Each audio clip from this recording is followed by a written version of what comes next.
ഞാനിവിടെ കഴിഞ്ഞ തവണ വന്നപ്പോൾ പാർലമെന്റും നരേന്ദ്രമോദിജിന്റെ സർക്കാർ വഖഫ് ബിൽ അമെന്റ്മെന്റ് ആക്ട് പാസാക്കി.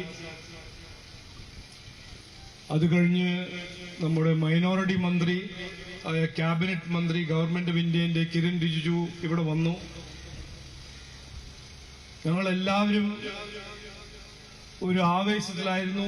ഞങ്ങൾ കൊടുത്തൊരു വാഗ്ദാനം, നിങ്ങൾ എത്ര കൊല്ലമായി പരിഹരിക്കാത്ത ഈ പ്രശ്നം ഇനി ഞങ്ങൾ പരിഹരിക്കും. ഒരു സന്തോഷ വാർത്തയോട് ഞങ്ങൾ ഇവിടെ വന്നു. പാർലമെന്റ് നിയമം പാസാക്കി. കോൺഗ്രസ് അതിനെ എതിർത്തു, CPM അതിനെ ഒപ്പോസ് ചെയ്തു, മുസ്ലിം ലീഗ് പിന്നെ പറയണ്ട എന്താ ചെയ്തത്. പക്ഷേ 35 കൊല്ലം ഇവിടുത്തെ ജനങ്ങളെ ദ്രോഹിച്ച് കോൺഗ്രസും CPM-ഉം അത് കഴിഞ്ഞിട്ടും ദ്രോഹിക്കുമെന്ന് ഞാൻ വിചാരിച്ചില്ല. അത്ര നാണമില്ലാത്ത രണ്ട് പാർട്ടിയാണെന്ന് ഞാൻ ചിന്തിച്ചില്ല.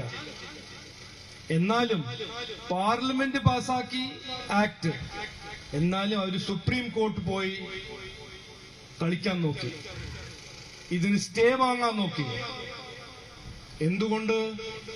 ഇവർക്ക് ഒരു വലിയൊരു ആഗ്രഹം, എങ്ങനെയെങ്കിലും പാർലമെന്റ് പാസിയ ആക്ട്, നിങ്ങളുടെ അവകാശങ്ങൾ എങ്ങനെയെങ്കിലും അത് മറിച്ച് വഖഫ് ഈ പിന്തുണ കൊടുക്കണം. പാർലമെന്റ് പാസാക്കിയ ആക്ട് ഹൈക്കോർട്ട് കേട്ടു, അവര് മനസ്സിലാക്കി.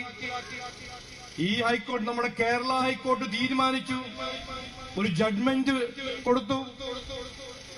ഈ ഭൂമി വഖഫ് ഭൂമിയല്ല എന്ന് കേരള ഹൈക്കോർട്ട് പറഞ്ഞു. പിന്നെന്താണ് സംസ്ഥാന സർക്കാർ ചെയ്യാത്തത്? ഒന്നും ചെയ്തില്ല. കാരണം രാഷ്ട്രീയം, കാരണം പ്രീണ രാഷ്ട്രീയം. ഇവിടെ ജനങ്ങളുടെ അവകാശമല്ല പ്രധാനം, പ്രീണ രാഷ്ട്രീയമാണ് പ്രധാനം. ഒരു ഹൈക്കോർട്ട് തീരുമാനിച്ച ഒരു കാര്യം, പാർലമെന്റ് പാസാക്കിയ ആക്ട്, ഇതൊന്നും പോരാ, എങ്ങനെങ്കിലും തടയണം, എങ്ങനെങ്കിലും ഈ പ്രീണ രാഷ്ട്രീയം ചെയ്യണം. ഞങ്ങൾ ഇവിടെ വന്ന്, ഞാൻ വന്നു, 1 തവണ 2 തവണ 3 തവണ വന്ന് ഈ പ്രശ്നം പരിഹരിക്കും എന്ന് ഞാൻ ഒരു വാഗ്ദാനം തന്നപ്പോൾ ഞാൻ രാഷ്ട്രീയ വോട്ടിന് വേണ്ടിയിട്ടല്ല ഇത് പറഞ്ഞത്. ഞാൻ കണ്ടത് ഇത് ഞങ്ങളുടെ കടമയാണ്. ഞങ്ങളൊരു രാഷ്ട്രീയ പാർട്ടിയാണ്. ജനങ്ങളുടെ പ്രശ്നങ്ങൾ പരിഹരിക്കാൻ ഞാൻ കാണുന്നത്, ഞങ്ങളുടെ പാർട്ടി കാണുന്നത് ഞങ്ങളുടെ കടമയായിട്ട് കാണുന്നു. നിങ്ങൾ വോട്ട് തരില്ല, അത് വേറെ മറ്റൊരു വിഷയം. പക്ഷേ ജനങ്ങളെ ദ്രോഹിക്കുന്ന, ജനങ്ങളുടെ കഷ്ടങ്ങൾ ഞങ്ങൾ കാണുമ്പോൾ അതിനുവേണ്ടി എന്ത് ചെയ്യണം, എങ്ങനെ പരിഹരിക്കണം, ഏത് വഴി പരിഹരിക്കണം എന്നാണ് ഞങ്ങളുടെ ചിന്ത.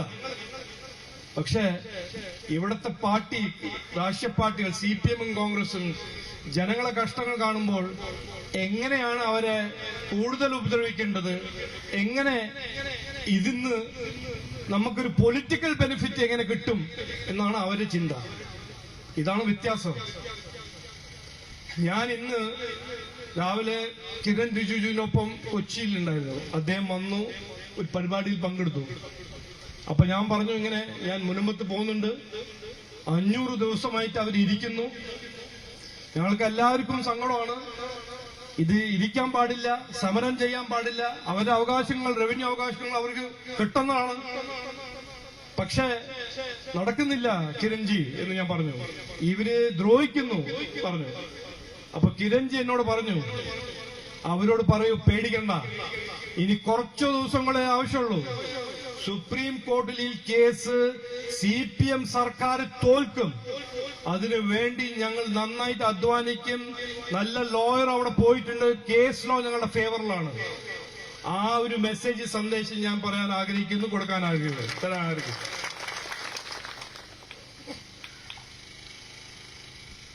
ഞാൻ നീണ്ടു സംസാരിക്കുന്ന വ്യക്തിയല്ല, നീണ്ടു സംസാരിക്കുന്ന എനിക്ക് ആ രീതിയും ഒരു ശൈലി ഇല്ല. പക്ഷേ ഞാൻ പറഞ്ഞല്ലേ, എനിക്ക് 500 ദിവസം ഇരിക്കുന്നത് ഞാൻ സന്തോഷമായിട്ട് കാണുന്നില്ല. ഒരു ദിവസം ഇനി ഇരിക്കാൻ പാടില്ല. പക്ഷെ ഞങ്ങൾ ചെയ്യേണ്ട കാര്യങ്ങളെല്ലാം ഞങ്ങൾ ചെയ്യും. അത് 100% അല്ല, 1000% നിങ്ങളുടെ പിന്തുണ ഞങ്ങൾ തരുമെന്ന് ഞാൻ ഇന്ന് ഉറപ്പ് തരുന്നു. ഇത് ഇനി 100 ദിവസമാണെങ്കിലോ 200 ദിവസമാണെങ്കിലും ഞങ്ങൾ നിങ്ങളൊപ്പം ഉണ്ടാവുമെന്ന് ഞാൻ ഇന്ന് സാബുജി ഞാനും ഇവിടെ ഉറപ്പ് തരുന്നു എന്റെ പേരിൽ. പക്ഷെ ഇത് മാത്രമല്ല, ഇന്ന് ഞങ്ങളൊരു മീറ്റിംഗിൽ റിജിജുജിന്റെ ഒപ്പം പോയപ്പോൾ ആർച്ച് ബിഷപ്പ് തട്ടിൽജി ഞങ്ങള് മുമ്പിൽ 2 കാര്യങ്ങൾ വെച്ചു. ക്രിസ്ത്യൻ സമുദായത്തിന് മൈക്രോ മൈനോറിറ്റി സ്റ്റേറ്റസ് കിട്ടണം, അത് ആവശ്യമാണ്. കാരണം ഈ നാട്ടിൽ മൈനോറിറ്റിന്റെ പേരിൽ ഒരു സമുദായം മാത്രമാണ് എല്ലാ റിസോഴ്സസും പിടിച്ചുകൊണ്ടുവന്നത്, ആനുകൂല്യങ്ങളെല്ലാം. അപ്പോ ഇന്ന് കിരൺ റിജിജു അവിടെ പറഞ്ഞു, ഇത് ഞങ്ങൾ പരിഗണിക്കും. ക്രിസ്ത്യൻസിന് മൈക്രോ മൈനോറിറ്റി സ്റ്റേറ്റസ് കൊടുക്കാൻ ഞങ്ങൾ ഇതിനെ പരിഗണിക്കും, ഇത് പഠിക്കും. അതിന്റെ അപ്പുറം ഇന്ന് ഞാൻ ഒരു സന്തോഷ വാർത്ത ഷെയർ ചെയ്യാൻ ആഗ്രഹിക്കുന്നതാണ്, അതുകൊണ്ട് ഇത് പറയുന്നു. 2ാമത്തെ കാര്യം ആർച്ച് ബിഷപ്പ് തട്ടിൽ പറഞ്ഞത്, മാർപ്പാപ്പ പോപ്പ് ലിയോനെ ഇന്ത്യയിലേക്ക് വിളിക്കണം. അപ്പൊ അതും ഇന്ന് കിരൺ റിജിജു പറഞ്ഞു, ഞങ്ങള് ഗവൺമെന്റ് ഓഫ് ഇന്ത്യ പ്രധാനമന്ത്രി വഴി അത് ചെയ്യും. അത് ചെയ്യാൻ കാര്യങ്ങളെല്ലാം ഞങ്ങൾ ഇനിഷ്യേറ്റ് ചെയ്തിട്ടുണ്ടെന്ന് അദ്ദേഹം പറഞ്ഞു. ഇത് ഞാൻ ഷെയർ ചെയ്യാൻ ആഗ്രഹിക്കുന്നു, അതുകൊണ്ട് അത് ഞാൻ പറഞ്ഞു. അവസാനം ഞാൻ പറയാൻ ആഗ്രഹിക്കുന്ന ഇതാണ്, ഇത് ആർക്കും, ഇവിടെ ഇരിക്കുന്ന ആർക്കും ഒരു സംശയം ഉണ്ടാവാൻ പാടില്ല. നിങ്ങളുടെ അവകാശങ്ങളാണ്. ഇത് CPM ആണോ, ഏത് പ്രീണ രാഷ്ട്രീയ പാർട്ടിയാണോ, നിങ്ങളുടെ ഭരണഘടനയിൽ തന്ന അവകാശങ്ങൾ അവർക്ക് എടുക്കാൻ കഴിയില്ല. അത് ഞാൻ ഉറപ്പു തരുന്നു, BJP ഉറപ്പു തരുന്നു, NDA ഉറപ്പു തരുന്നു. നീതി നടപ്പിലാക്കും എന്നാണ് ഞാൻ ആദ്യത്തെ ദിവസം ഇവിടെ വന്നപ്പോ ഒരു വാഗ്ദാനം തന്നത്. അത് ചെയ്തു തരും എന്ന് പറഞ്ഞ് വാക്ക് ചുരുക്കുന്നു. എല്ലാവർക്കും നമസ്കാരം, നന്ദി, ജയ് ഹിന്ദ്. കൂടുതൽ വാർത്തകൾക്ക് News 18 Keralam YouTube channel subscribe ചെയ്യുക.